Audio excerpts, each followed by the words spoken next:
ચાલો આપણે આજે નવું ચેપ્ટર એટલે કે ચેપ્ટર નંબર 12 જેનું નામ છે પરમાણુઓ એનો અભ્યાસ કરીશું. પરમાણુઓ ચેપ્ટર વિશેનો. ચાલો તો પરમાણુઓ ચેપ્ટર જે છે એમાં શરૂઆત આપણે પ્રસ્તાવનાથી થતી હોય છે, પણ અહીંયા જે તમારા સિલેબસમાં જે પ્રસ્તાવના છે એને આપણે જુદા જુદા પ્રશ્નોમાં વહેંચી અને પ્રશ્ન રૂપે આમાં અભ્યાસ કરવાનો છે. તો આપણે પહેલો પ્રશ્ન એવો છે કે વાયુના, આ પ્રશ્ન વિશે અભ્યાસ કરીએ. વાયુના વિદ્યુત વિભાગના પ્રયોગના અવલોકન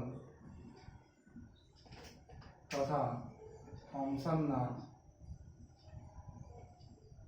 પ્લમ પુડિંગ મોડેલની સમજૂતી આપો.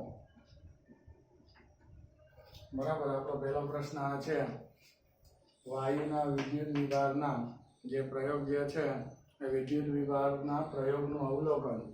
વિદ્યુત વિભાગનો જે પ્રયોગ જે આપણે સમજવાનો છે એ આપણા સિલેબસમાં એના અવલોકનો છે. વિદ્યુત વિભાગનો પ્રયોગ જે છે એને આપણને શું સાબિત કરીને કોઈ અવલોકન એક લખી દો.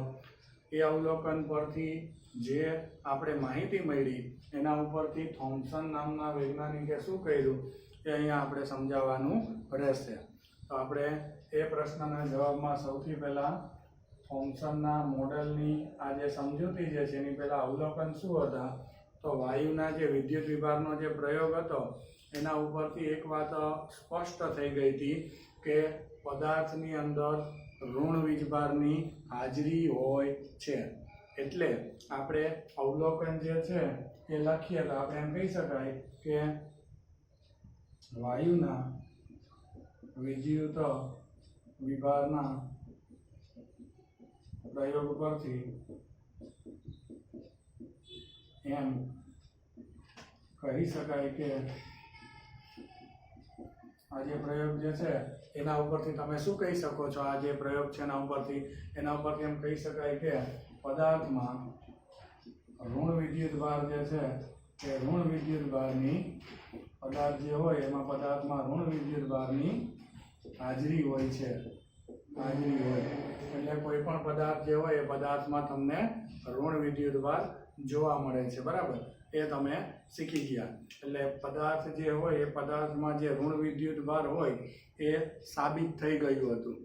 હવે આપણી પાસે બીજી સાબિતી શું હતી, તો તમે કોઈ પણ પદાર્થને જુઓ તો એ પદાર્થને વિદ્યુતની દ્રષ્ટિએ તમે ચકાસો તો એ પદાર્થ જનરલી વિદ્યુતની દ્રષ્ટિએ આપણને તટસ્થ માલુમ પડતો હતો. બરાબર છે. આપણી પાસે બીજો જે છે એ તારણ એવું હતું કે કોઈ પણ પદાર્થ જે છે એ કોઈ પણ પદાર્થ, તમે કોઈ પણ પદાર્થને ધ્યાનમાં લ્યો તો એ કોઈ પણ પદાર્થ વિદ્યુતની દ્રષ્ટિએ, કોઈ પણ પદાર્થ વિદ્યુતની દ્રષ્ટિએ કેવો હોય છે, કોઈ પણ પદાર્થ વિદ્યુતની દ્રષ્ટિએ, તો તે કોઈ પણ પદાર્થ વિદ્યુતની દ્રષ્ટિએ તટસ્થ હોય છે. બરાબર. આપણને આવું તારણ મળ્યું કે ગમે તે તમે પદાર્થ લ્યો એ વિદ્યુતની દ્રષ્ટિએ તટસ્થ હોય. એટલે કહેવાનો મારો અર્થ શું થયો કે આ તમે અહીંયા જો આ પ્રયોગ એમ કહે છે કે પદાર્થમાં ઋણ વીજભાર જોવા મળે. બીજું અવલોકન એમ કહે છે, આ અવલોકન વાંચો, કોઈ પણ પદાર્થ વિદ્યુતની દ્રષ્ટિએ કેવો જોવા મળે છે, તટસ્થ. હવે એક પ્રયોગ એમ કહે છે ઋણ વીજભાર અંદર હોય એ ફરજિયાત છે, ઋણ વીજભાર તો હશે જ અંદર. આ પ્રયોગ એવું કહે છે કે અંદર ઋણ વીજભારની હાજરી હોય. એક આપણે ગમે તે પદાર્થને ચેક કરીએ તો એ બધા પદાર્થો વિદ્યુતની દ્રષ્ટિએ આપણને તટસ્થ મળે છે. તો આ બંને અવલોકન પરથી એક ત્રીજું અવલોકન એવું કાઢી શકું કે પદાર્થમાં ઋણ વીજભાર છે અને તટસ્થ તો જ હોઈ શકે કે પદાર્થની અંદર બીજો આ તેટલા જ મૂલ્યનો, જેટલો અંદર ઋણ વીજભાર હોય તેટલા જ મૂલ્યનો પદાર્થમાં ધન વિદ્યુત ભારની અંદર હાજરી હોવી જોઈએ. જો અંદર ધન વિદ્યુત ભાર હોય તો જ ધન વિદ્યુત ભાર અને ઋણ વિદ્યુત ભાર એકબીજાને તટસ્થ કરે એટલે જ પદાર્થ તમને શું મળે, તટસ્થ. એટલે આપણે ત્રીજું અવલોકન એમ કહી શકીએ આ પરથી, આ જે ઉપરનું જે અવલોકન છે કે પદાર્થની અંદર વિદ્યુતની દ્રષ્ટિએ પદાર્થ તટસ્થ જોવા મળે, તો આ પરથી એમ કહી શકાય કે આ પરથી એમ કહી શકાય કે પદાર્થમાં જે તમારો કોઈ પણ પદાર્થ હોય જેમાં તમને ઋણ વીજભારની હાજરી જોવા મળે અને એ પદાર્થ તટસ્થ થતો જ રહી શકે, કે શું તમે કહી શકો કે આ પરથી એમ કહી શકાય કે પદાર્થમાં ઋણ વીજભાર જેટલો જ ધન વીજભાર પણ હાજર હોવો જોઈએ, ધન વીજભાર પણ હોવો જોઈએ। જેટલો અંદર ઋણ વીજભાર હોય એટલો જ અંદર ધન વીજભાર હોવો જોઈએ। મિત્રો, જો ધન વીજભાર અંદર તમને જોવા મળશે તો જ તમારો પદાર્થ તમને વિદ્યુતની દ્રષ્ટિએ કેવો મળશે? તટસ્થ મળશે। તો મિત્રો, આ પ્રયોગ પરથી આ અવલોકનો આપણને અલગ અલગ રીતે પ્રાપ્ત થઈ ગયા। આ પ્રયોગ પરથી જે અવલોકન મળ્યું હતું એના ઉપરથી આપણે જે ધન વીજભાર પણ અંદર હોવો જોઈએ એવી આપણે વાત કરી। હવે આપણે આ જે વાત છે કે પદાર્થની અંદર ઋણ વીજભાર અને એની અંદર ધન વીજભાર હોવો જોઈએ, તો એ ધન અને ઋણ વીજભાર કઈ રીતના રહેલા હશે એ ધન અને ઋણ વીજભારની ગોઠવણી માટે થોમ્સન નામના વૈજ્ઞાનિકે એની ગોઠવણી સમજાવવા માટે પ્રયત્ન કરેલ હતો। અને થોમ્સને જે એની ગોઠવણી સમજાવેલી હતી એ જે એની ગોઠવણી છે એને એનું પ્લમ પુડિંગ મોડેલ આપણે કહીએ છીએ। તો આપણે ધન અને ઋણ વીજભાર પદાર્થની અંદર છે, હવે એની શું સમજવી છે? ગોઠવણી। તો આપણે એમ લખી શકીએ કે પદાર્થમાં ધન અને ઋણ વીજભાર કઈ રીતે ગોઠવાયેલ હશે। બરાબર છે। આપણે આ હવે જાણવાની જવાબદારી છે કે પદાર્થમાં ધન અને ઋણ એમ બે વીજભાર હોય એવું તમે કીધું। તો ધન અને ઋણ બે વીજભાર હોય તો અંદર પદાર્થમાં આ ધન અને આ ઋણ આ બંને વીજભાર કઈ રીતના ગોઠવાયેલો હશે? આપણે આ વાત જે છે એને સમજવાની છે કે ધન અને ઋણ વીજભાર આપણી અંદર કઈ રીતના જોવા મળે છે મિત્રો। તો ચાલો હવે આની વાત કરીએ। તો ધન અને ઋણ વીજભારની ગોઠવણી માટે સૌ પ્રથમ થોમ્સન નામના વૈજ્ઞાનિકે પ્રયત્ન કરેલ હતા। તો થોમ્સને શું પ્રયત્ન કરેલ હતા એની વાત કરું તો થોમ્સને જે છે એ એવું કીધું કે જે ધન અને ઋણ વીજભાર પદાર્થમાં જોવા મળે છે એની માટે થોમ્સને પ્લમ પુડિંગ મોડેલ, જે અહીંયા આપણને લખ્યું છે થોમ્સનના પ્લમ પુડિંગ મોડેલની સમજૂતી આપો। એ પ્લમ પુડિંગ મોડેલ એટલે ધન અને પદાર્થની અંદર રહેલો ઋણ વીજભારને ગોઠવણી સમજૂતી આપવા માટેની વાત કરે છે એમાં। તો થોમ્સને આ મોડલ એટલે કે ધન અને ઋણ વીજભાર કઈ રીતના અંદર રહેલા છે એની એને સમજૂતી આપવા માટે મોડલ બનાવ્યું। એને શું કીધું? આ મોડલને તરબૂચ મોડલ એ કહેવાય। શા માટે તરબૂચ મોડલ કહી શકાય? કારણ કે જે રીતે તરબૂચ હોય એ તરબૂચની અંદર જેવું અંદર બંધારણ છે એવું જ બંધારણ થોમ્સન નામના વૈજ્ઞાનિકે ગોઠવણી માટે સમજાવ્યું। તો થોમ્સનનું મોડલ અને જે આપણને તરબૂચ જોવા મળે છે એ બંનેમાં બંધારણની દ્રષ્ટિએ સમાન છે એટલે આને તરબૂચ મોડલ પણ કહી શકાય। હવે તરબૂચમાં ને આમાં શું સામ્યતા અને કઈ રીતના બંધારણ છે એ હું તમને સમજાવું। તો જેમ તરબૂચની અંદર એનો ધન વીજભાર તરબૂચની અંદર જે રેડ કલરનો જે ભાગ જે છે જે આપણે ગર્ભ ભાગ કહીએ છીએ, જે તરબૂચમાં સમગ્ર અંદર તરબૂચમાં બધે જ લાલ કલરનો ભાગ જે છે વેચાયેલો હોય જેને તરબૂચનો ગર્ભ ભાગ કહેવાય। એ તરબૂચનો ગર્ભ ભાગ જે અંદર વેચાયેલો છે સમગ્ર તરબૂચમાં એવું જ થોમ્સને પરમાણુ માટે કીધું।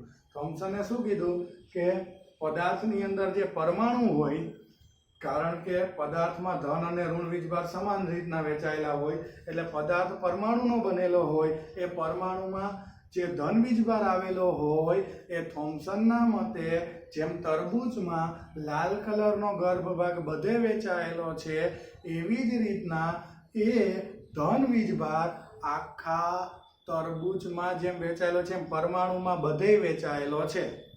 બરાબર છે. અને જેમ તરબૂચમાં બીજ ખોસાયેલા હોય વચ્ચે વચ્ચે વચ્ચે લાલ કલરના ગર્ભ ભાગમાં, એવી જ રીતના આ થોમ્સને કીધું કે જેમ તરબૂચમાં બી ખોસાયેલા જોવા મળે એમ પરમાણુમાં ધન વીજભારની વચ્ચે વચ્ચે વચ્ચે અવકાશમાં ઋણ વીજભાર રહેલો હોય છે. આવું એને મોડલ આપ્યું. તો કેવું મોડલ આપ્યું એની આપણે વાત કરીએ તો થોમ્સનના પ્લમ પુડિંગ મોડેલમાં એને શું કીધું? થોમ્સનના પ્લમ પુડિંગ મોડેલમાં તો કે થોમ્સનના પ્લમ પુડિંગ મોડેલમાં ધન વીજભાર પરમાણુના જે આખો વિસ્તાર હોય પરમાણુનો એ ધન વીજભાર પરમાણુના સમગ્ર વિસ્તારમાં વહેંચાયેલો હોય છે. બરાબર છે. જે અંદર ધન વીજભાર જોવા મળે, જેમ તરબૂચમાં લાલ કલરનો ગર્ભ ભાગ સમગ્ર તરબૂચમાં વિસ્તૃત થયેલો હોય, એવી જ રીતના આને કીધું કે ધન વીજભાર જે છે એ ધન વીજભાર સમગ્ર વિસ્તારમાં વહેંચાયેલો જોવા મળે અને તેમની વચ્ચે અમુક જગ્યાએ બીજની જેમ ઋણ વીજભારિત ઇલેક્ટ્રોન રહેલા હોય છે. બરાબર.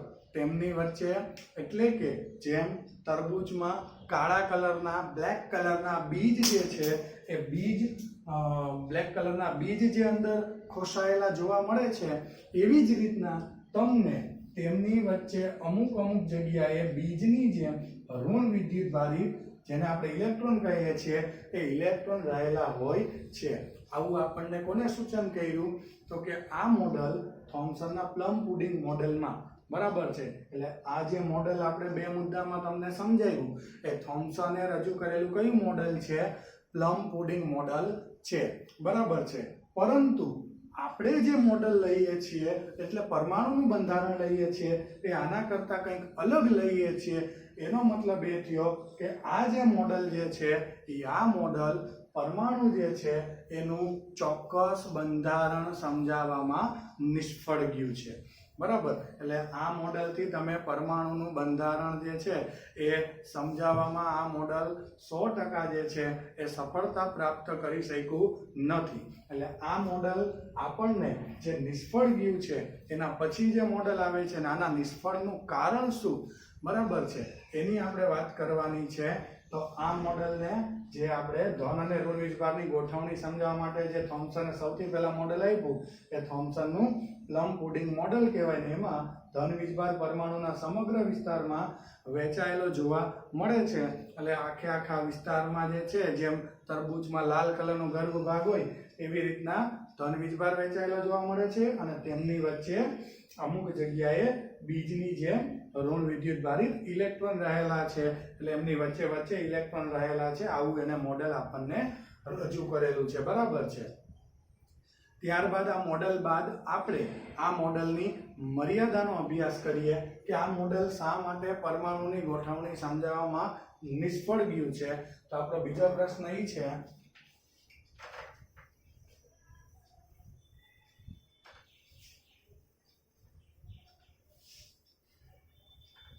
જે આપણો નેક્સ્ટ ક્વેશ્ચન છે.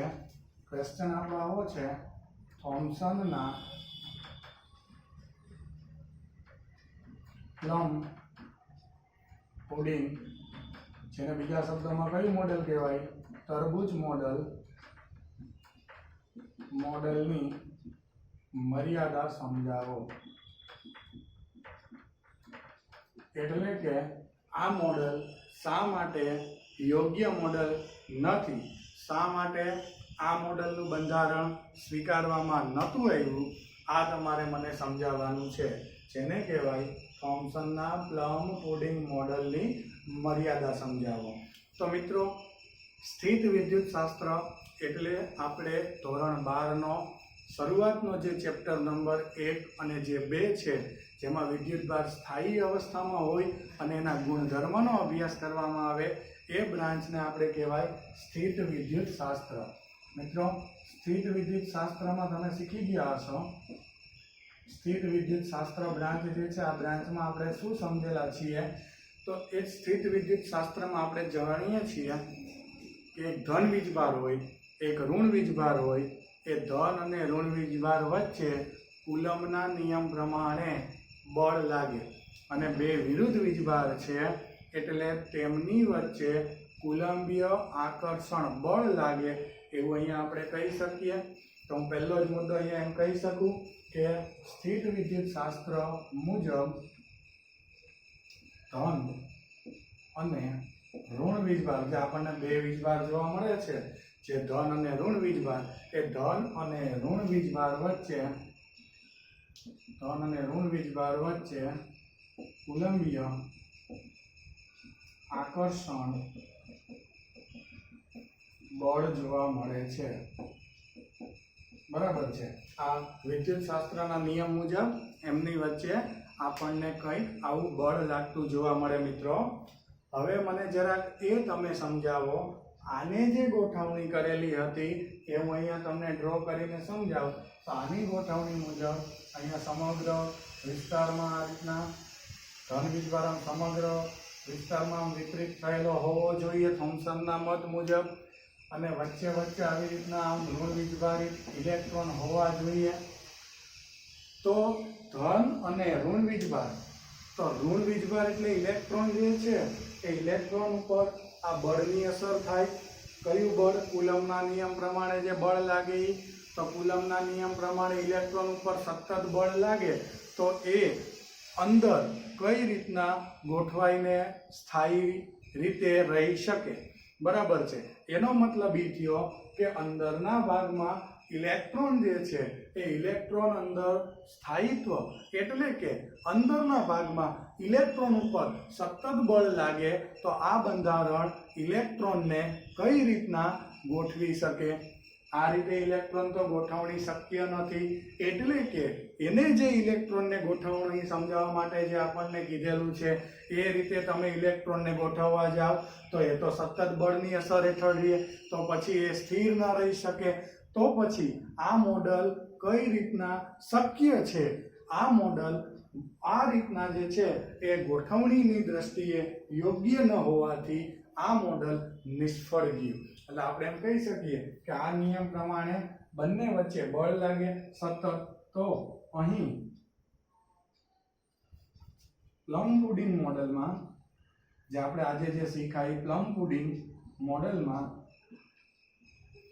જે આ ઇલેક્ટ્રોન જે છે એ ઇલેક્ટ્રોન વિદ્યુતીય એટલે કે જે કુલંબીય જે બળ જોવા મળે જેને વિદ્યુતીય બળ અથવા તો બીજા શબ્દોમાં કુલંબીય બળ એની અસર હેઠળ કુલંબીય બળની અસર હેઠળ જોવા મળે, અસર હેઠળ રહે. બરાબર છે. અહીં પ્લમ પુડિંગ મોડેલમાં જે આ ઈ એટલે કે ઇલેક્ટ્રોન જે છે એ ઇલેક્ટ્રોન સતત બળની અસર હેઠળ જોવા મળે અને એનું પરિણામ શું આવે? પરિણામ ઈ આવે કે પરિણામે ઇલેક્ટ્રોન અંદરના ભાગમાં બીજની જેમ સ્થિરતા પ્રાપ્ત કરી શકે નહીં. બરાબર. જે રીતના તરબૂચના બી તમે એને ગણતા હતા ઇલેક્ટ્રોનને, તો તરબૂચના બી તો અંદર ગોઠવાયેલા હોય અને એ લોકો સ્થિર હોય. આ તો જે છે એ સતત કઈ રીતના રહી શકે. અને આમ બી ધન વીજભાર અને ઋણ વીજભાર એકબીજાથી જે છે એ અમુક ડિસ્ટન્સ સાથે કઈ રીતના ગોઠવાઈ શકે? તો સતત બળ લાગે. પરિણામ સ્વરૂપે આ મોડલ જે છે એ આ મોડલ પરમાણુના અંદરના ધન અને ઋણ વીજભારને જે આ સમજાવે છે એ મુજબ ધન અને વીજભાર અંદર હોય એવું આપણું માનવું નથી. એટલે કે આ મોડલ સમજાવવામાં પરમાણુનું બંધારણ નિષ્ફળ ગયું. આ સિવાય મિત્રો હજી એમાં જે છે એ ઘણી ખરી ખામીઓ જોવા મળતી હતી. બીજી જે ખામી જે છે એમાં આપણે આગળ વાત કરીએ તો ઘટ દ્રવ્ય જે આપણને જોવા મળે છે એ ઘટ દ્રવ્યમાંથી સતત તરંગ લંબાઈ વાળા વિકિરણોનું ઉત્સર્જન થાય. સતત તરંગ લંબાઈ એટલે કે જે વિકિરણોમાં तरंग लंबाईओ अलग अलग प्रकारनी उपलब्ध होय एने केवी तरंग लंबाईओ कही शकाय? सतत तरंग लंबाईओ कही शकाय। तो अहींया पहेला मुद्दो एम कही शकूं के घट द्रव्य जे छे ए घट द्रव्यमांथी सतत जे छे ए सतत तरंग लंबाई वाळा विकिरणो जे छे ए सतत तरंग लंबाई वाळा विकिरणोनुं उत्सर्जन थाय छे अथवा तो उत्सर्जन थतुं जोवा मळे छे। बराबर है। जे अपनी पास घट द्रव्य है मित्रों ए घट द्रव्य मांथी सतत तरंग लंबाई वाला विकिरणों उत्सर्जन थाय छे। हाँ, एमां जे तरंगो जोवा मळे छे मित्रों ए दरेके दरेक तरंगनी तीव्रता विषे हुं एम नथी कहेतो के बधाय सरखी होय। हाँ, एटलुं बीजुं अवलोकन ई जोवा मळे छे के जे तरंग जोवा मळे छे ए तरंगनी तीव्रता जे जोवा मळे छे ए तीव्रता जुदी जुदी होय छे। बराबर है। એટલે કે એમાં દરેકે દરેક તરંગ સરખી જ તીવ્રતા ધરાવતું આપણને જોવા મળતું નથી। જે ઘટ દ્રવ્ય હોય એવા ઘટ દ્રવ્યમાંથી આ વિકિરણો આપણને આવી અવસ્થામાં જોવા મળે છે। હવે તમે ઓછી ઘનતાવાળા વાયુઓને તમે લ્યો, બરાબર છે, એટલે કે તમે વાયુઓના અવલોકનને ધ્યાનમાં લ્યો, એમાંથી બહાર આવતા વિકિરણને જુઓ તો એમાં ચોક્કસ તરંગ લંબાઈ જ હાજર હોય। હવે આમાં સતત તરંગ લંબાઈ હાજર હોય, જ્યારે તમને વાયુઓમાંથી ઉત્સર્જિત જે વિકિરણ હોય એમાં ચોક્કસ તરંગ લંબાઈ હાજર હોય તો આ અવલોકન ઉપરથી હું એમ કહી શકું કે આ જે ઘટ દ્રવ્ય જે છે એ ઘટ દ્રવ્યમાં વિકિરણો અંદરના પરમાણુના દોલનો અને પડોશીની આંતરક્રિયાના લીધે ઉત્પન્ન થતા હોય એવું અહીંયા અવલોકન કહી શકાય। અહીં એમ કહી શકાય કે અહીં विकिरण परमाणुना दोलन तथा तेनी पड़ोशी साथेनी आंतरक्रियाना लीधे उद्भवे। बराबर है। आ कारणे जे छे ए उद्भवे एवुं कही शकाय, कारण के सतत तरंग लंबाई छे। જ્યારે વાયુઓમાં અવલોકન કંઈક અલગ મળે છે। વાયુઓમાં શું અવલોકન મળે છે? વાયુમાંથી જે ઉત્સર્જિત વિકિરણ જોવા મળે છે એ ઉત્સર્જિત વિકિરણમાં જે વાયુઓમાંથી તમને વિકિરણ બહાર નીકળે છે એ વાયુઓમાંથી જે વિકિરણ બહાર નીકળે છે એ વાયુઓમાંથી જે ઉત્સર્જિત વિકિરણ આપણને મળે છે એ વાયુઓમાંથી ઉત્સર્જિત જે વિકિરણ હોય એ ઉત્સર્જિત વિકિરણમાં અમુક ચોક્કસ તરંગ લંબાઈ હાજર જોવા મળે છે। ચોક્કસ તરંગ લંબાઈ જોવા મળે છે। મિત્રો, આનો મતલબ શું થયો? અમુક ચોક્કસ તરંગ લંબાઈ જોવા મળે એટલે શું કે એક બધી તરંગ લંબાઈઓમાં હાજર જોવા નથી મળતી। હવે જરાક વિચારજો, જો તરંગ લંબાઈઓ અમુક નિશ્ચિત જોવા મળતી હોય तो हूँ एवं कही सकूँ कि आ तरंग लंबाई पर्टिक्युलर कोई परमाणु दीठ होवी जोईए कि भाई दाखला तरीके 500 अलग अलग तरंग लंबाई मळी तो अंदरना आ तरंग लंबाई 500 परमाणुओमांथी क्यांक मळेली होवी जोईए। तो हूँ आ अवलोकनने एम कही सकूँ कि आ तरंग लंबाई, कारण के वायुओ जे होय ए वायुओमां जे घटक कणो एटले के एना परमाणुओ जे होय जेनो ए बनेलो छे ए एकबीजाथी छूटा छूटा आवेला होय એટલે પડોશી સાથે આંતરક્રિયાનો એટલો બધો પ્રશ્ન રહેતો નથી। અહીંયા પડોશીથી એ લોકો છૂટા છૂટા હોય એટલે દરેકે દરેક જે તરંગ જે નીકળે છે એ દરેક પરમાણુનું વ્યક્તિગત એટલે કે એ પરમાણુઓમાંથી નીકળેલું તરંગ છે એના વ્યક્તિગત જે છે એ પરમાણુમાંથી નીકળેલું તરંગ છે એવું આપણે અહીંયા કહી શકીએ। तो अहींया हूँ एवुं अवलोकन लखुं छुं, अहींया जे अवलोकन लख्युं कि भाई कई रीतना सतत तरंग लंबाई मळवानुं आपणे कही शकीए तो के तो दोलनो अने ए लोको पड़ोशी साथे दोलन दरमियान आंतरक्रिया करता ज होय छे घट द्रव्य। तो एमां जे तरंगो मळे ए पड़ोशी साथे आंतरक्रियाथी मळतुं होय, ज्यारे वायुओ जे छे ए वायुमां परमाणु एकबीजाथी केवा तमने जोवा मळे छे? एकबीजाथी ए परमाणु जे छे ए वायुनी अंदर जे परमाणु होय परमाणु एकबीजाथी अमुक अंतरे होय एटले के आ तरंग लंबाई अथवा आ तरंगो વ્યક્તિગત પરમાણુને લીધે મળે છે તેમ કહેવાય. બરાબર, આના ઉપરથી હું શું કહેવા માંગુ છું? વ્યક્તિગત પરમાણુ લીધે મળે છે એમ કહેવાય એટલે શું? એટલે કે તમને જે તરંગો પ્રાપ્ત થાય છે મિત્રો, એ જે તે પરમાણુઓમાંથી આવતા હશે વાયુમાં, એવું તમે કહી શકો.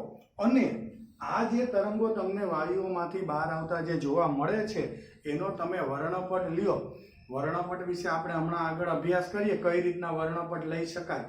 અત્યારે તમે એટલું સમજો કે આનો વર્ણપટ જો મિત્રો લેવામાં આવે આ પરમાણુનો, તો એ જે વર્ણપટ આપણને જોવા મળે છે એ પરમાણુના તરંગનો વર્ણપટ.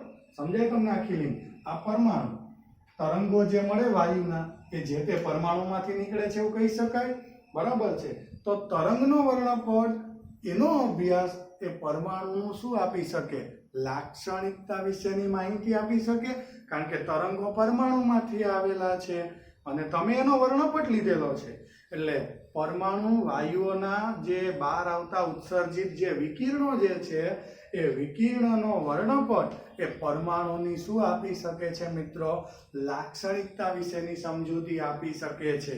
બરાબર છે. તો આપણે આ વર્ણપટ ઉપરથી હવે આગળ આપણે અભ્યાસ વાયુ વિશે, એના બંધારણ વિશે આપણે કરવાનો છે. બરાબર છે. કારણ કે વ્યક્તિગત પરમાણુમાંથી વર્ણપટ આવે છે, એટલે કે તરંગો પરમાણુમાંથી આવે છે, એટલે વર્ણપટનો અભ્યાસ પરમાણુની માહિતી આપવા માટે સક્ષમ છે, આવું તમે મને કહી શકો. તો હું અહીંયા એમ કહી શકું કે આ તરંગના વર્ણપટનો અભ્યાસ પરમાણુની લાક્ષણિકતા સમજાવી શકે.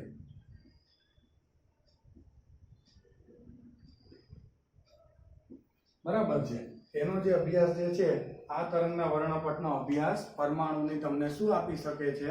લાક્ષણિકતા વિશે સમજૂતી આપી શકે છે મિત્રો. તો આપણે જે અભ્યાસ કર્યો એ આપણે થોમ્સનનું મોડેલ જે છે, એ મોડેલ શા માટે નિષ્ફળ ગયું? બરાબર છે. પછી આ વિકિરણોનું ઉત્સર્જન પણ થોમ્સનના મોડેલમાં સમજાવી નહોતું શકાતું, તો એ મુદ્દા આપણે લખ્યા વિકિરણ વિશેના. વિકિરણ શું સમજાવી શકે એ પણ અહીંયા સમજાવ્યું. તો આ કારણોથી થોમ્સનનું મોડેલ આપણે સ્વીકારેલું નથી પરમાણુના બંધારણ માટે. તો આપણો આ બીજો પ્રશ્ન હતો કે જે થોમ્સને જે તરબૂચ મોડેલ આપ્યું, એ તરબૂચ મોડેલ શા માટે તમે સ્વીકારતા નથી, એ સમજૂતી આપતો અહીંયા આપણે પ્રશ્નનો અભ્યાસ કરેલો છે. બરાબર છે. તો આ આપણો પ્રશ્ન જે છે એ પ્લમ પુડિંગ મોડેલ પછીનો બીજો પ્રશ્ન થાય. સરસ. તો હવે આપણે પરમાણુનું આપણી સમક્ષ જે પ્રશ્ન મેં પહેલો મૂક્યો હતો કે પરમાણુમાં ધન વીજભાર હોય, તટસ્થ છે એટલા માટે, કારણ કે ઋણ વીજભાર અંદર હોવાની હાજરીની સાબિતી મળી ગઈ હતી, અને પરમાણુ વિદ્યુતની દ્રષ્ટિએ તટસ્થ હતા. તો જો પરમાણુ વિદ્યુતની દ્રષ્ટિએ તટસ્થ હોય, અને બીજી વાત કે પરમાણુઓ ધન અને ઋણ બંને વીજભાર ધરાવતા હોય, તો એની ગોઠવણી વિશે હજી આપણે માહિતી નથી મળી. જે વૈજ્ઞાનિકે આ પ્રયત્ન કર્યો એ તો સમજાવી ન શક્યો, એ તો નિષ્ફળ ગઈ ગોઠવણી. તો હવે બીજો વૈજ્ઞાનિક આવ્યો જેને તમને આ ધન વીજભાર અને આ જે ઋણ વીજભાર અંદર છે એ કઈ રીતના ગોઠવાયેલો છે મિત્રો, એની સમજૂતી માટેનો પ્રયત્ન કર્યો, જેને આપણે નામ આપીએ છીએ એ વૈજ્ઞાનિક છે રથરફોર્ડ. તો રથરફોર્ડની આપણે માહિતીની વાત કરીએ તો આપણો નેક્સ્ટ પ્રશ્ન એ છે કે રથરફોર્ડે જે આપણને મોડેલ આપ્યું છે એની હવે આપણે નેક્સ્ટ વાત કરીએ. પરમાણુની ગોઠવણી તો આપણે સમજાવી જ પડશે, અંદર ધન અને ઋણ વીજભારની ગોઠવણી. આ મોડેલમાં તો સફળતા ન મળી, તો હવે બીજું મોડેલ જોઈએ, એમાં આપણને સફળતા કદાચ મળી જાય.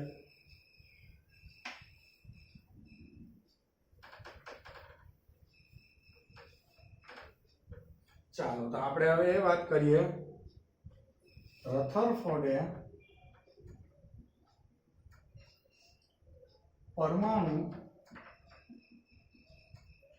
રથરફોર્ડ નામનો જે વૈજ્ઞાનિક હતો એને પરમાણુનું સૌથી પહેલા મોડેલ જે આપવા વાળો વૈજ્ઞાનિક હતો, અને જે તમે અત્યારે એવું લ્યો છો કે પરમાણુના બંધારણમાં ન્યુક્લિયસ અંદર રહેલો છે, તો આપણો પ્રશ્ન એ છે કે રથરફોર્ડે પરમાણુનું ન્યુક્લિયસ મોડલ કયા પ્રયોગ પરથી રજૂ કર્યું? એટલે પરમાણુની અંદર ન્યુક્લિયસ જે જોવા મળે એ કયા પ્રયોગ પરથી રથરફોર્ડે આપણને આ મોડલ રજૂ કરેલું છે એ આપણે અત્યારે સમજાવવાનું છે. અને આપણે નેક્સ્ટ આ પ્રશ્ન પછી આ પ્રયોગ પણ ભણવાનો છે. અત્યારે ખાલી કયો પ્રયોગ છે એનું નામ કહેવાનું છે, કારણ કે ખાલી શું લખેલું છે ન્યુક્લિયસ મોડલ કયા પ્રયોગ પરથી રજૂ કર્યું એ આપણે ખાલી એનું નામ કહેવાનું છે અને મોડલ વિશે થોડુંક કહેશું. પછી આપણે આપણા નેક્સ્ટ પ્રશ્નમાં આ જ પ્રયોગ વિશે ઊંડાણથી અભ્યાસ કરશું અને આખા મોડલ વિશે ઊંડાણથી અભ્યાસ કરવાનો આપણે આવશે. તો અત્યારે આપણે રથરફોર્ડે જે પ્રયોગ કરેલો હતો એ રેડિયો એક્ટિવ જે તત્વ હોય, તમે કહો રેડિયો એક્ટિવ તત્વ એટલે શું? રેડિયો એક્ટિવ તત્વ એટલે જે તત્વ કુદરતી રીતે એમાંથી વિકિરણોનું ઉત્સર્જન કરી શકે એવા તત્વને રેડિયો એક્ટિવ તત્વ કહેવાય. બરાબર. દાખલા તરીકે આ તત્વ છે, આ એની અંદરના ન્યુક્લિયસ છે. દાખલા તરીકે આ તત્વોમાંથી આવી રીતના આમ તત્વો હોય મિત્રો, તો આમાંથી આમ વિકિરણો આલ્ફા અથવા તો બીજા વિકિરણો કોઈ બીટા બેમાં કોઈ પણ નીકળી શકે. આવા તત્વને કેવું તત્વ કહેવાય? રેડિયો એક્ટિવ તત્વ. આવા તત્વને કયા નામે ઓળખી શકીએ? રેડિયો એક્ટિવ તત્વ. મિત્રો આ જે રેડિયો એક્ટિવ તત્વ તમને જોવા મળે છે, આ રેડિયો એક્ટિવ તત્વોમાંથી કયા કિરણો બહાર નીકળી શકે? આલ્ફા, બીટા કે ગેમા. એમાંથી રથરફોર્ડે આલ્ફા વિકિરણોનું ઉત્સર્જન કરી શકે. બરાબર છે. કયા વિકિરણનું? આલ્ફા. તો આલ્ફા વિકિરણનું ઉત્સર્જન કરી શકે તેવા રેડિયો એક્ટિવ સ્ત્રોતને લીધો. બરાબર છે. તો ઈ જે સ્ત્રોત એટલે કે જે આલ્ફા કિરણો બહાર કાઢી શકે એવો સ્ત્રોત, એના આલ્ફા કિરણોને એને સોનાની પાતળી વરખ પર મારો ચલાવ્યો એવો પ્રયોગ કર્યો અને એ પ્રયોગ વિશે આપણે ભણીશું. એ પ્રયોગ પરથી એને ન્યુક્લિયસનું જે છે એ આપણને શોધ કરી દીધી. તો આપણને પરમાણુનું ન્યુક્લિયસ મોડલ એટલે જે ન્યુક્લિયસ વાળું મોડલ જે રજૂ કર્યું એના પાયામાં કયો પ્રયોગ રહેલો છે? તો હું એમ કહી શકું કે રેડિયો એક્ટિવ તત્વ જે હોય એ તત્વમાંથી ઉત્સર્જિત એટલે એમાંથી જે બહાર નીકળે એ જે વિકિરણ જે બહાર નીકળે એ ઉત્સર્જિત આલ્ફા જે વિકિરણ જે છે એ આલ્ફા વિકિરણનો એને શું કર્યું કે હવે આલ્ફા વિકિરણો જે બહાર નીકળે એને સોનાની વરખ ઉપર આપાત કર્યા હતા. એટલે આપણે એને એમ કહી શકીએ કે ઈ જે રેડિયોએક્ટિવ તત્વમાંથી ઉત્સર્જિત જે આલ્ફા વિકિરણો છે એ આલ્ફા વિકિરણનો સોનાની વરખ એટલે સોનાનું એકદમ પાતળું પતરું, એ સોનાની વરખ પર મારો ચલાવીને પ્રયોગના પરિણામ પરથી એટલે એના ઉપર મારો ચલાવ્યો, પછી પ્રયોગ એ જે હતો એના જે પરિણામ મળ્યા એ પરિણામ પરથી એને ન્યુક્લિયસની અને પરમાણુ મોડલમાં ન્યુક્લિયસ હોય. જ્યાં પ્રશ્ન હતો કે ખાલી કયો પ્રયોગ હતો, એ પ્રયોગનું મેં અહીંયા તમને વર્ણન કરેલું છે. એ પ્રયોગ વિશે હવે આપણે ઊંડાણથી ભણીએ, એના અવલોકનો કેવા મળ્યા હતા એ ભણીએ. અત્યારે ખાલી પ્રયોગ કયો હતો એનો આપણે અહીંયા પ્રાઇમરી પરિચય આપ્યો છે કે રેડિયોએક્ટિવ તત્વોમાંથી ઉત્સર્જિત આલ્ફા વિકિરણનો સોનાની વરખ પર મારો ચલાવીને પ્રયોગના પરિણામ પરથી એટલે એના જે પ્રયોગ જે કર્યો એ પ્રયોગના પરિણામ પરથી પરમાણુનું ન્યુક્લિયસ મોડલ કોને રજૂ કર્યું હતું? આ પ્રયોગના આ બધું મોડલ તો કે પરમાણુનું ન્યુક્લિયસ મોડલ રધરફોર્ડે રજૂ કરેલ હતું. રધરફોર્ડે રજૂ કર્યું. સમજાણું? તો આ જે છે એ સોનાની વરખ પર મારો ચલાવીને પ્રયોગના પરિણામ એના પરથી આ ન્યુક્લિયસ મોડલ આખું બનેલું છે. હવે મોડેલ શું હતું તો એનો થોડોક પ્રાઇમરી પરિચય આપો. બરાબર છે, મોડેલ વિશે થોડુંક તમે સમજાવો. તો એ મોડેલ કેવું હતું?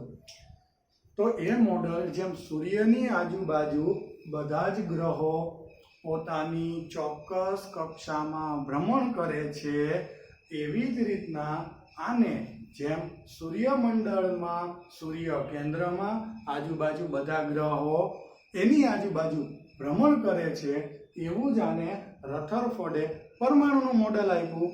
સૂર્ય જેમ કેન્દ્રમાં છે એમ ન્યુક્લિયસ અહીંયા કેન્દ્રમાં છે, અને સૂર્યની આજુબાજુ જેમ ગ્રહો ભ્રમણ કરે છે ચોક્કસ કક્ષામાં, એમ સૂર્યની જેમ જ અહીંયા એને ઋણ વીજભારિત ઇલેક્ટ્રોન આસપાસ ભ્રમણ કરે છે, એવું એને મોડેલ રજૂ કરેલું છે.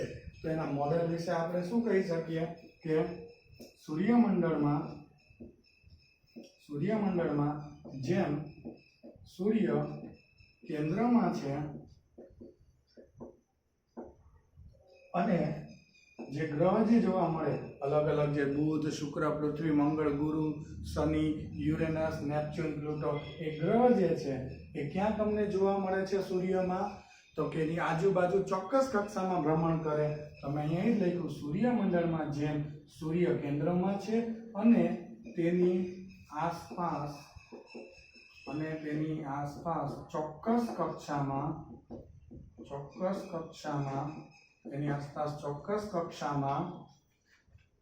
ગ્રહ ભ્રમણ કરે છે, તેવી જ રીતે જેમ તમને સૂર્યમંડળમાં જોવા મળે છે એવું ને એવું જ એને શેમાં દેખાણું, એવું એને શેમાં આપણને જે છે એ પ્રયોગ પરથી અવલોકન કરીને મોડેલ આપ્યું. તો કે તેવી જ રીતે પરમાણુમાં ધન વીજભારિત કેન્દ્ર અથવા ધન વીજભારિત ન્યુક્લિયસ, એટલે જેમ સૂર્ય વચ્ચે છે એમ પરમાણુમાં પણ ધન વીજભારિત ન્યુક્લિયસ જોવા મળે, અને તેવી જ રીતના પરમાણુમાં ધન વીજભારિત ન્યુક્લિયસની આસપાસ ઋણ વીજભાર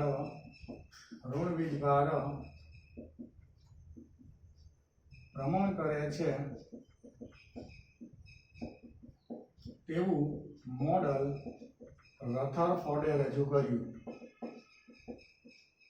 બરાબર, આપણને કોઈ એમ પૂછે કે ભાઈ રથરફોર્ડે કેવું મોડેલ રજૂ કર્યું, તો આ રથરફોર્ડના મોડેલનો મેં પ્રાથમિક પરિચય આપ્યો. આવું મોડેલ એને જે બનાવ્યું, જેમ સૂર્યની આજુબાજુ ચોક્કસ કક્ષામાં અલગ અલગ ગ્રહો ભ્રમણ કરે છે, એવી જ રીતે અહીંયા તમને જે કેન્દ્ર જે છે, જે ધન વીજભારિત ન્યુક્લિયસના નામે એને ઓળખાવવામાં આવે છે, એ ન્યુક્લિયસ શોધ્યું અને એની આજુબાજુ ઋણ વીજભાર ભ્રમણ કરે છે, એવું મોડેલ રથરફોર્ડે રજૂ કર્યું. બરાબર છે. તો આ રથરફોર્ડ જે છે એ રથરફોર્ડે કયા પ્રયોગ પરથી મોડેલ બનાવ્યું, તો એ પ્રયોગનું નામ અને મોડેલ વિશે મેં તમને પ્રાથમિક માહિતી પૂરી પાડેલી છે. જો કે આ મોડેલ જે છે, આ મોડેલમાં રથરફોર્ડે ઇલેક્ટ્રોનની ગોઠવણી સમજાવવામાં થોડોક નિષ્ફળ ગયો હતો, એટલે રથરફોર્ડ પણ 100% પરમાણુનું બંધારણ સમજાવતું મોડેલ સમજાવી શક્યો નથી. હા, પણ રથરફોર્ડ ન્યુક્લિયસ શોધવામાં 100% સફળ હતો. એને જ આપણને ન્યુક્લિયસને શોધીને આપેલો છે. એટલે રથરફોર્ડનું મોડેલ જે છે એ અમુક જગ્યાએ જે છે એ નિષ્ફળ ગયું હતું. કેવી જગ્યાએ? કે શા માટે આપણે જે અગાઉ વાત કરી કે પદાર્થોમાંથી નિશ્ચિત તરંગ લંબાઈના વિકિરણનું ઉત્સર્જન થાય છે, એ સમજાવી શકતો નહોતો. એટલે રથરફોર્ડનું મોડેલ પરમાણુનું ન્યુક્લિયસનું બંધારણ સમજાવવામાં 100% સંપૂર્ણ સાચું મોડેલ આપણી સમક્ષ જે છે એ આવેલું છે. તો હવે આપણે નેક્સ્ટ પ્રશ્નમાં કોના વિશે અભ્યાસ કરવાનો છે? તો નેક્સ્ટ પ્રશ્નમાં આ પ્રયોગ જે છે, આ પ્રયોગ કઈ રીતના આપણી સામે આવેલો છે એ સમજાવવાનું છે. હવે થોમ્સન જે વૈજ્ઞાનિક હતો, એ થોમ્સન પછી જે આ રથરફોર્ડ આવ્યો, એ રથરફોર્ડના 2 વિદ્યાર્થીઓ હતા, ગાઈગર અને માસ્ટર. બરાબર છે. એ ગાયગર અને માસ્ટર્ડ નામના વૈજ્ઞાનિકે રથરફોર્ડને કીધું કે અમને તમે કંઈક પ્રયોગ કરવાનું સૂચન કરો, અને એ વખતે રથરફોર્ડે એને આલ્ફા કણનું, જે મેં આ પ્રયોગની વાત કરી, આલ્ફા કણનું પ્રકીર્ણનનો પ્રયોગ, પ્રકીર્ણન એટલે સોનાની વરખ ઉપર એનો મારો ચલાવો તો આલ્ફા કણનું શું થાય એ પ્રયોગ રથરફોર્ડે ગાયગર માસ્ટર્ડને કરવાનું સૂચન કર્યું, અને ગાયગર અને માસ્ટર્ડે એ પ્રયોગને યોગ્ય રીતના પાર પાડી અને એના જે અવલોકનો આવ્યા એ અવલોકનો રથરફોર્ડને બતાવ્યા, અને એ અવલોકનો ઉપરથી રથરફોર્ડે મિત્રો ન્યુક્લિયસ કઈ રીતના હોય, ન્યુક્લિયસ શું છે એના વિશેની આપણને માહિતી આપી. તો હવે આપણે આ ચેપ્ટરમાં જે આખું પરમાણુનું મોડેલ બનેલું છે એને આપણે પાયાથી વાત કરીશું. તો એના પાયામાં આપણે નેક્સ્ટ પ્રશ્ન શું લઈ શકીએ? તો એના પાયામાં આપણે નેક્સ્ટ પ્રશ્ન એવો કહી શકીએ કે ગાયગર અને માસ્ટર્ડના આલ્ફા કણનો જે પ્રકીર્ણનનો જે પ્રયોગ જે છે એ આલ્ફા કણના પ્રકીર્ણનનો જે પ્રયોગ એના વિશે આપણે માહિતી લેવાની છે. તો મિત્રો આપણે હવે ગાયગર માસ્ટર્ડના આલ્ફા કણના પ્રકીર્ણનનો પ્રયોગ જે છે એ પ્રયોગનું વર્ણન કરવાનું છે. બરાબર. તો એની પહેલા પ્રયોગની આકૃતિ આપણે દોરીશું. આકૃતિ દોર્યા બાદ એ પ્રયોગનું આપણે જે છે ગોઠવણીનું વર્ણન કરીશું, અને પછી આપણે જે છે એ પ્રયોગના અવલોકનો નેક્સ્ટ પ્રશ્નમાં ચર્ચા કરીશું. તો આપણો જે આ પ્રશ્ન છે એ આપણો પ્રશ્ન એવો છે, ગાયગર માસ્ટર્ડના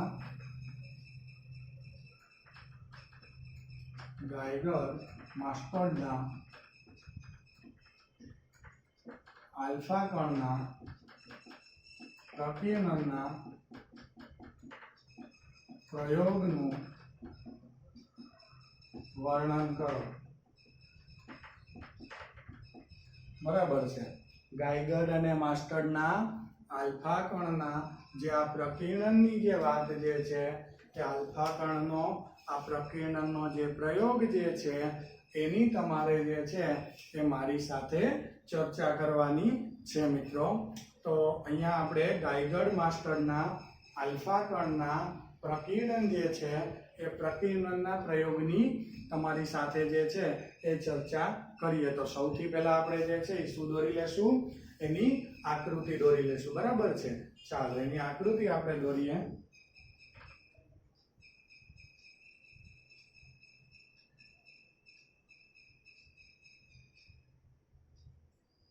જો મિત્રો આ જે મેં દોર્યું છે, આ જે આપણે ડ્રો કરીએ છીએ, આ તમારે ખાલી આલ્ફા કણ જે છે એ આલ્ફા કણનો આપણે શું ગણી શકીએ? આ સ્ત્રોત છે. સ્ત્રોત એટલે શું? આપણે કીધું હતું ને કે એક રેડિયો એક્ટિવ તત્વ લઈ અને રેડિયો એક્ટિવ તત્વ જેમાંથી આલ્ફા કણ જે છે એ આલ્ફા કણનું ઉત્સર્જન થાય એવો રેડિયો એક્ટિવ તત્વ લેવાનો છે. તો આ આપણે જે છે રેડિયો એક્ટિવ સ્ત્રોત છે. બરાબર છે. હવે એક આપણે સોનાની પાતળી જે છે એ વરખ જે છે એને આપણે પહેલા અત્યારે પ્રયોગની સાદી ગોઠવણી ત્રિપરિમાણમાં બતાવીએ, પછી એને આપણે દ્વિપરિમાણમાં સમજીએ એટલે વ્યવસ્થિત આપણને સમજાઈ જાય. તો આ જે છે એને આપણે અહીંયા હવે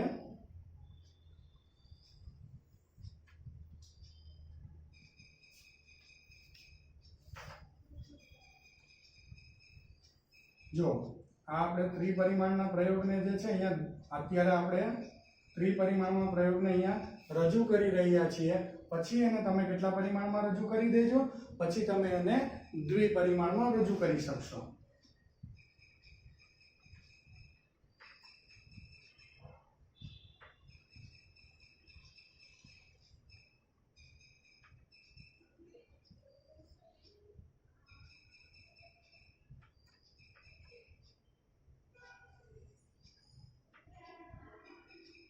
જો મિત્રો આ અહીંયા જે આપણે ડ્રો કરેલી છે મિત્રો,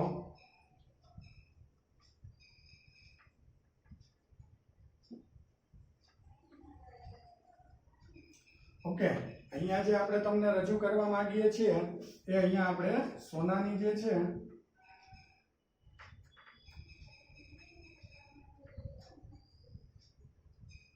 એ પાતળી વરખ અંદર મૂકેલી છે, બરાબર છે। અને અહીંયાથી આપણે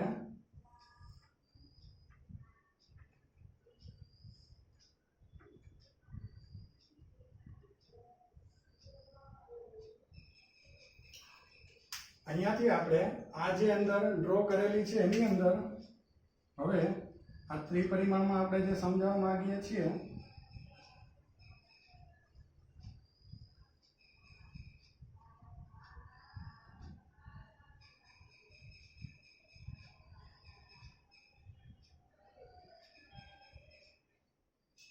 તો અહીંયા તમે આ જે મેં આકૃતિ દોરેલી છે એ આકૃતિને તમે ધ્યાનથી નિહાળો એટલે તમને ખ્યાલ આવે કે આપણે અહીંયા શું કરવા માંગીએ છીએ। બરાબર છે। તો આ જે આપણે આખું એક ત્રિપરિમાણમાં જે છે પડદો દોરેલો છે, આ જે પડદો આપણે અહીંયા દોરેલો છે જેને હમણાં આપણે અહીંયા દ્વિપરિમાણમાં રજૂ કરીશું,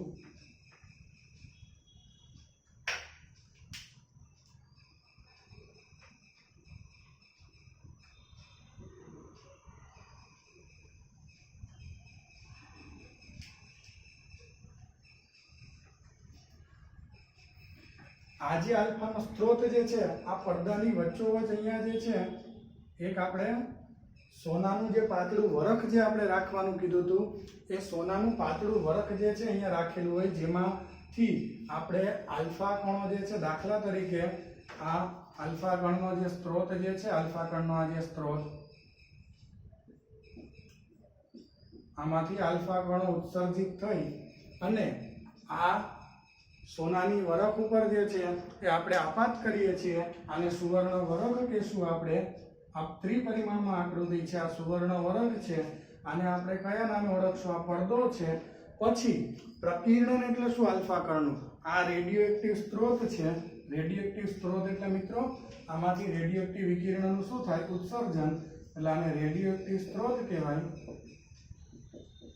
રેડિયો એક્ટિવ સ્ત્રોત છે, બરાબર છે, જેમાંથી રેડિયો એક્ટિવ વિકિરણનું તમને શું થતું જોવા મળે છે મિત્રો?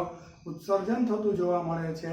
એ રેડિયો એક્ટિવ જે છે એ આપણી પાસે સ્ત્રોત છે આ, અને આ સુવર્ણ વરખ છે। આ આલ્ફા કણોનો સુવર્ણ વરખ પર તમે મારો ચલાવો ત્યારે તે આલ્ફા કણો જુદી જુદી દિશામાં જે છે ત્યાં જુદી જુદી દિશામાં એનું જે આ વિખેરણ થાય એ ઘટનાને આલ્ફા કણનું પ્રકીર્ણન કહેવાય। બરાબર છે। આલ્ફા કણને સોનાની પાતળી વરખ પર આપાત કરવાથી આપાત થયા બાદ એ જ્યારે સોનાની વરખમાંથી બહાર આવે છે ત્યારે એનો માર્ગ જે છે બદલાઈ ગયો છે। જુઓ તમે અહીંયાથી ઘણા બધા આલ્ફા કણ એટલે હિલિયમનું કેન્દ્ર, ઘણા બધા તમે આલ્ફા કણ અહીંયાથી આપાત કરેલા હોય તો આ આલ્ફા કણ જે છે એનું જુદી જુદી દિશામાં આમ જે છે એ વેચાઈ જવું, એની દિશા મૂળ માર્ગથી બદલાઈ જવી, એ આલ્ફા કણનું જુદી જુદી દિશામાં જે આ વેચાવાની જે આ ઘટના જે છે એને મિત્રો આપણે આલ્ફા કણનું શું કહેશું? પ્રકીર્ણન કહેશું। તો આ આપણે એની ત્રિપરિમાણમાં આકૃતિ દોરી, હવે આપણે એની દ્વિપરિમાણમાં આકૃતિ દોરી અને આપણે એના બંધારણને જે છે એ અહીંયા શું કરીશું મિત્રો? એના આખા પ્રયોગને અહીંયા શું કરવાનો છે? સમજાવવાનો છે। બરાબર છે। તો આપણે અહીંયા સૌથી પહેલા શરૂઆત કરીએ તો બે પરિમાણમાં આકૃતિ દોરીએ અને પ્રયોગના મહત્વના મુદ્દા આપણે સમજાવી દઈએ। તો આ જે છે એ આલ્ફા કણનું ઉદ્ભવ અથવા તો ઉદ્ગમ સ્થાન, તમે કહ્યું ઉદ્ગમ સ્થાન એટલે આલ્ફા કણ ક્યાંથી લાવવાના? તો જે આપણો બિસ્મથ જે છે, બિસ્મથ જેનો પરમાણુ ક્રમાંક 83 હોય, એ જે બિસ્મથ નામનું જે આપણે તત્વ જે છે એ બિસ્મથના સ્ત્રોતમાંથી એટલે જે બિસ્મથ જે આપણને જોવા મળે છે, જે આલ્ફા કણનું શું કરી શકે? આલ્ફા કણ જે છે એ પોતે બહાર કાઢી શકે, એ આ બિસ્મથનો આ સ્ત્રોત છે। બરાબર છે। જેમાંથી 5.5 મેગા ઇલેક્ટ્રોન વોલ્ટ વાળા, મેગા ઈવી ઉર્જા વાળા આલ્ફા કણો જે છે એ આ ઉદ્ગમ એટલે કે બિસ્મથમાંથી જે છે એનું ઉત્સર્જન થાય। હવે એને આ જે મેં આકૃતિમાં દોરેલ છે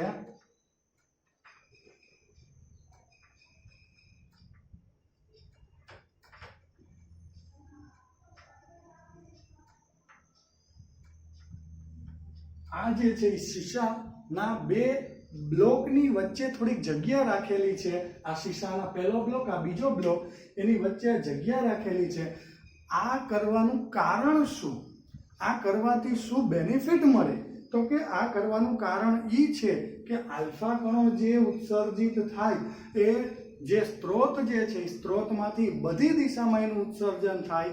આ શીશાના જે આ બે પાતળા બ્લોક જે છે એની વચ્ચે જો તમે જગ્યા રાખો તો આ શીશાના આ બે બ્લોકની વચ્ચે જ આલ્ફા કિરણો નીકળી શકે અને તમે એકદમ એનો પાતળો અને એકદમ કેન્દ્રિત આલ્ફા કણનો જે છે એ કિરણ દંડ બનાવી શકો.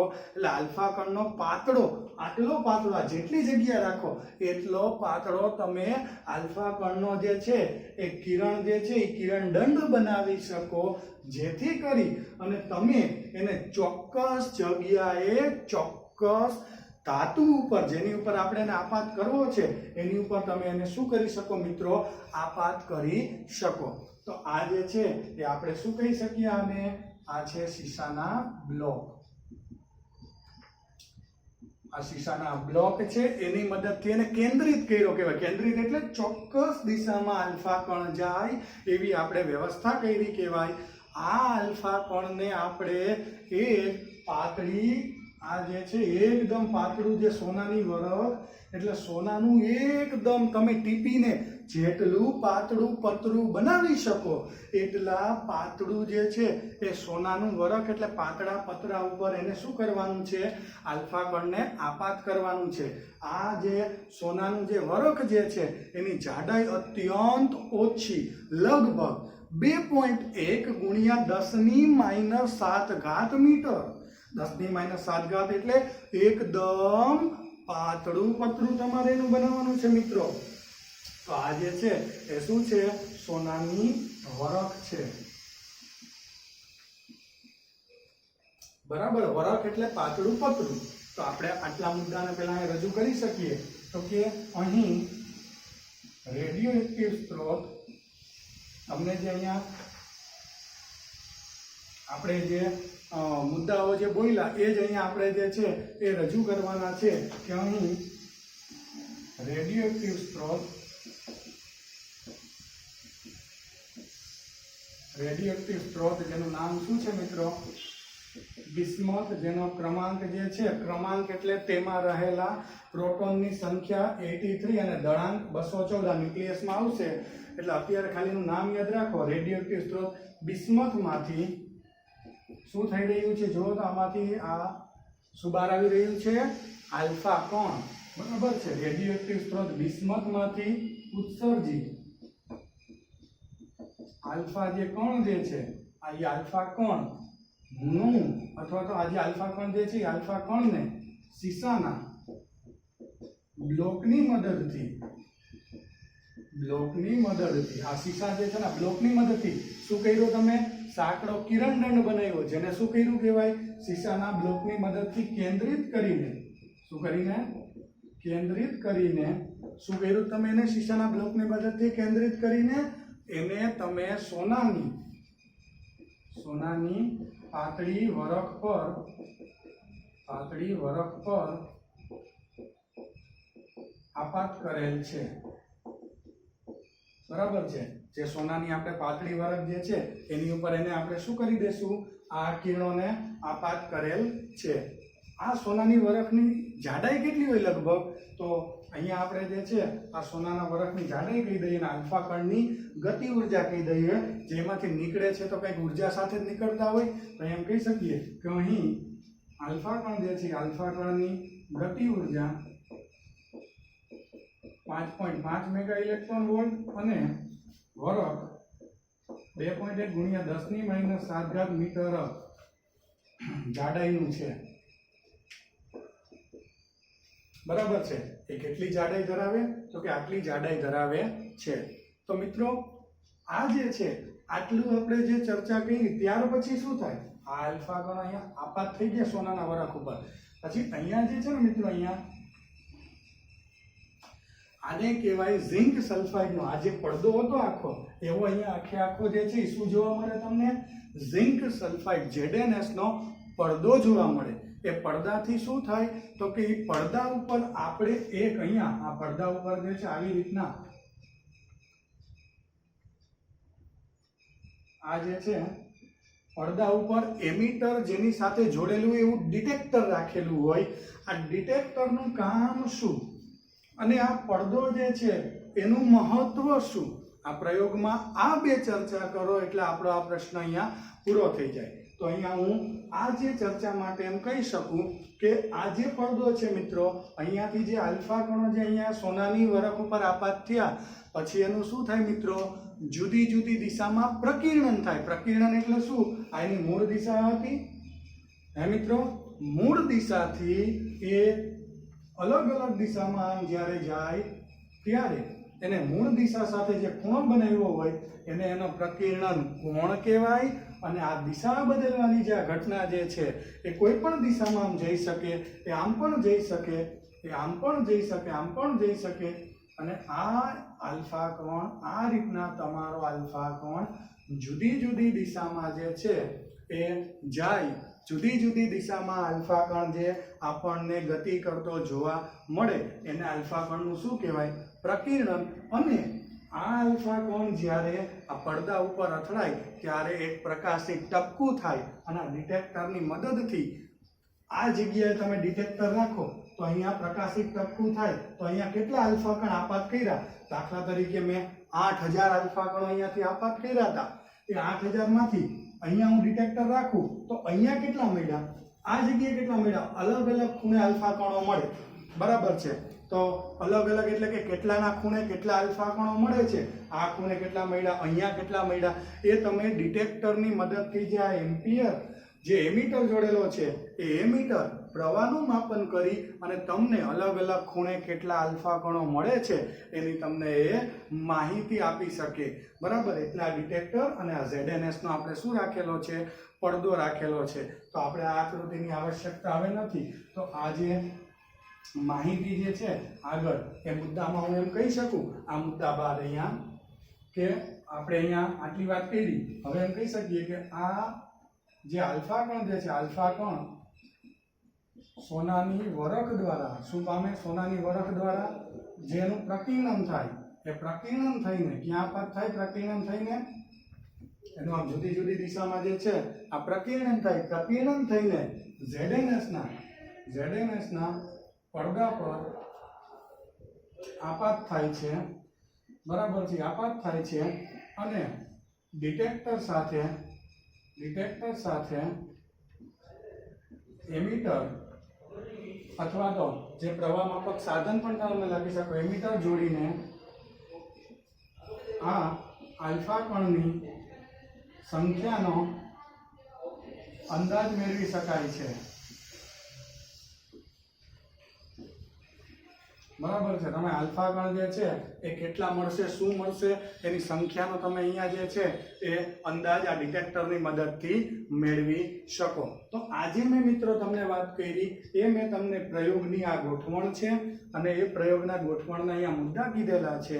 અને આ મુદ્દા અને આ થિયરી ઉપરથી તમને આ ગાઈગર અને માસ્ટરના ખાલી પ્રયોગનું વર્ણન કીએ તો આવો એને પ્રયોગ ગોઠવો હતો, એ પ્રયોગનું વર્ણન કરી દીધું. હવે એને શું મુદ્દા પહેરવા હતા એ આપણે સમજીશું. પણ આ જે પ્રયોગ જે છે એમાં એક બાબત ખાસ યાદ રાખજો કે આલ્ફા કણ જે છે, આ જે થીટા જે છે એ પોતાની મૂળ દિશાથી જેટલા ખૂણે વિચલિત થાય એને એનું પ્રકીર્ણન થયું કહેવાય અને ખૂણાને એનો પ્રકીર્ણન કોણ કહેવાય. એટલે કોઈ એમ પૂછે કે આલ્ફા કણનું પ્રકીર્ણન એટલે શું, તો આપણે કહી શકીએ કે આલ્ફા કણ પોતાની મૂળ દિશાથી જેટલા ખૂણે વિચલિત થાય એટલે એનું જે છે ખૂણો જેટલો બદલે વિચલિત થાય તેને પ્રકીર્ણન કોણ કહે છે. અને ઈ જે છે આ ઘટનાને એનો પ્રકીર્ણન કોણ જે મળી ઘટનાને આલ્ફા કણનું શું કહેવામાં આવે છે, આ ઘટનાને આલ્ફા કણનું પ્રકીર્ણન કહે છે. શું કહે છે, આલ્ફા કણનું પ્રકીર્ણન કહે છે. બરાબર છે મિત્રો. તો આ આલ્ફા કણ જે છે એના પ્રકીર્ણનનો આ પ્રયોગ અને આ પ્રયોગમાં હવે આપણે જે છે એના અવલોકનો વિશે આપણે સમજૂતી લેવાની છે. ઓકે.